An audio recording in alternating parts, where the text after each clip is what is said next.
Olá, meus amigos de terceiro ano, como vocês estão? Preparados para mais uma aula de ciências? Bom, na aula de hoje nós vamos relembrar a respeito de alguns conceitos dos animais que nós temos trabalhado e vamos aprender um pouco mais sobre a reprodução de diferentes animais. Então já separa seu material e vamos juntos aprender mais um pouco de ciências na aula de hoje. Bom, como nós estudamos, estamos estudando durante esse período, nós vimos que os animais eles podem ser vertebrados e para serem considerados vertebrados eles precisam ter coluna vertebral e crânio, que é essa parte aqui do corpo do animal e também do corpo humano, tá? Então todo animal considerado vertebrado ele precisa ter uma coluna vertebral e um crânio. Ok, amigos? Ao contrário dos animais vertebrados, nós temos os animais invertebrados, como nós vemos aí na imagem, o polvo e a estrela do mar. Bom, esses animais invertebrados são aqueles que não possuem coluna vertebral e crânio.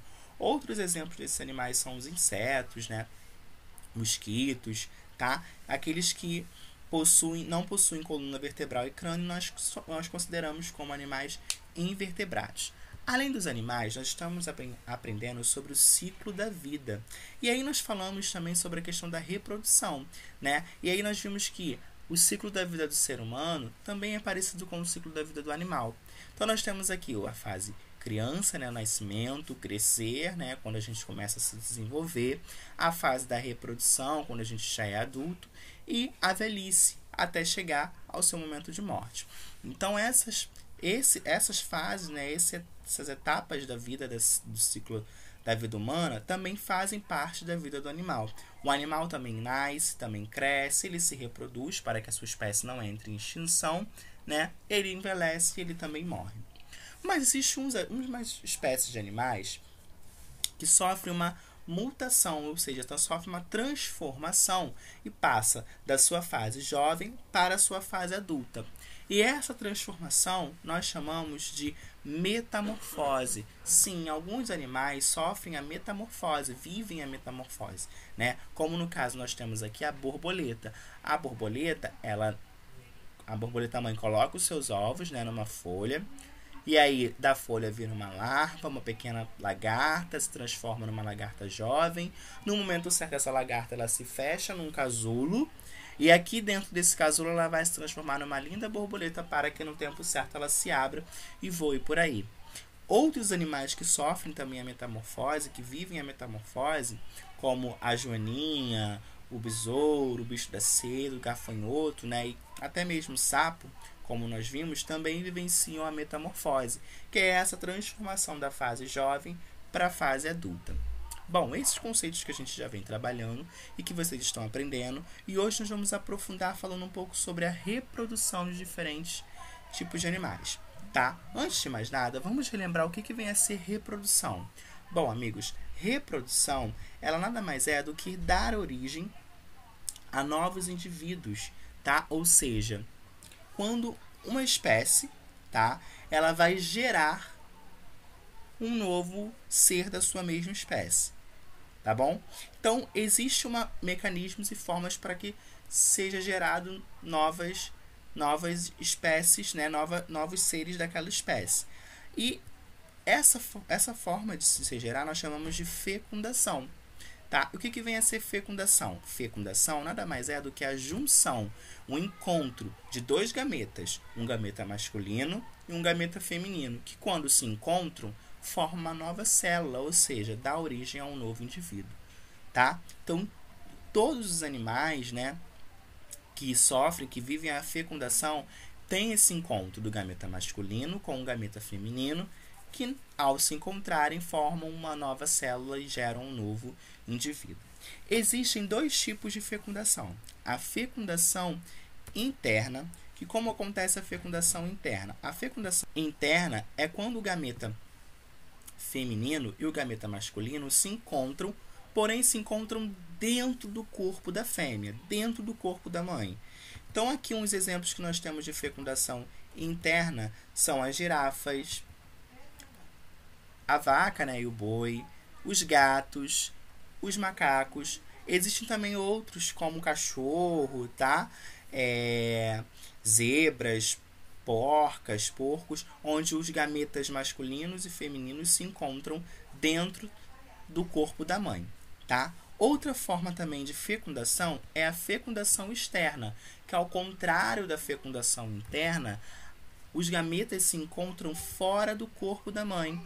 E aí nós temos exemplos do caramujo, da aranha, do sapo e até mesmo dos peixes, tá? Onde esse encontro do gameta masculino com o gameta feminino vai acontecer, porém vai acontecer fora do corpo da mãe, tá? E dentro de um determinado tempo, né? Onde essa junção vai dar origem a uma célula que nós chamamos de ovo ou até mesmo de zigoto, tá bom, amigos? Então, recapitulando, fecundação interna é encontro de gameta masculino com gameta feminino dentro do corpo da mãe. E fecundação externa é o encontro do gameta masculino com gameta feminino fora do corpo da mãe, ok?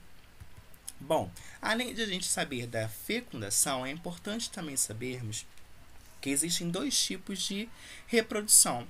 A reprodução sexuada e a reprodução assexuada. E o que vem a ser a reprodução sexuada?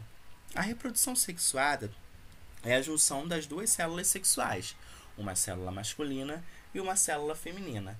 Esse encontro, né, como a gente pode ver aqui, do leão com a leoa, nós chamamos de fecundação sexuada.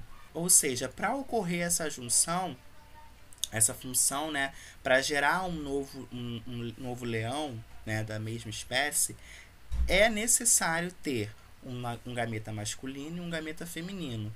Quando há esse encontro, essa fecundação interna, nós chamamos de reprodução sexuada, porque há um gameta masculino e há um gameta feminino. E nessa reprodução sexuada vem gerar um novo ser daquela espécie, tá? Eu coloquei aqui o leão e a leoa, mas também a gente tem como exemplo os pinguins, né, como reprodução sexuada, tá? Onde há o encontro do gameta masculino com o gameta feminino, do cachorro com a cachorra, tá? Entre outros animais aí que nós podemos encontrar, tá bom? Existem também, amigos, a reprodução assexuada, que ocorre sem o encontro de gametas, ou seja, é uma reprodução que é possível apenas com um indivíduo só. Pois é, como no caso das plantas, tá? Onde eu posso pegar uma planta, vamos imaginar que a gente tem uma planta e eu posso arrancar um pedaço dessa planta e enxertar ela em outro lugar e plantar ela em uma outra terra e cuidar daquela planta. A partir daquele momento, aquela planta, um ser indivíduo sozinho, né, ela vai crescer e gerar uma nova reprodução, tá? Ou seja, eu não necessariamente precisei encontrar aí dois gametas, tá? Apenas um ser se reproduzindo sozinho. Outro exemplo também nós temos as bactérias, onde elas conseguem se reproduzir sozinhas. E também as abelhas, tá? Isso acontece, amigos, nessa reprodução, né, onde a gente tem a questão assexuada, apenas com um só dos indivíduos, tá? Mas existem outras maneiras também da reprodução assexuada acontecer, tá bom? Como eu falei com vocês a respeito da planta, tá? Quando a gente retira um galho ou uma muda e plantamos para dar origem a um novo vegetal, isso acontece, isso gera uma reprodução assexuada, tá? Ou quando a abelha também por si só ela dá origem à reprodução assexuada, as bactérias, tá bom? As esponjas marinhas também ocorrem. Bom, existem inúmeras formas de acontecer a reprodução assexuada, tá? Mas vale relembrar que a reprodução assexuada é quando o indivíduo só um deles, consegue desenvolver aí, dar origem a um novo indivíduo da sua espécie, tá bom? Nesse ponto, um outro caso muito importante da reprodução é o caso da partenogênese.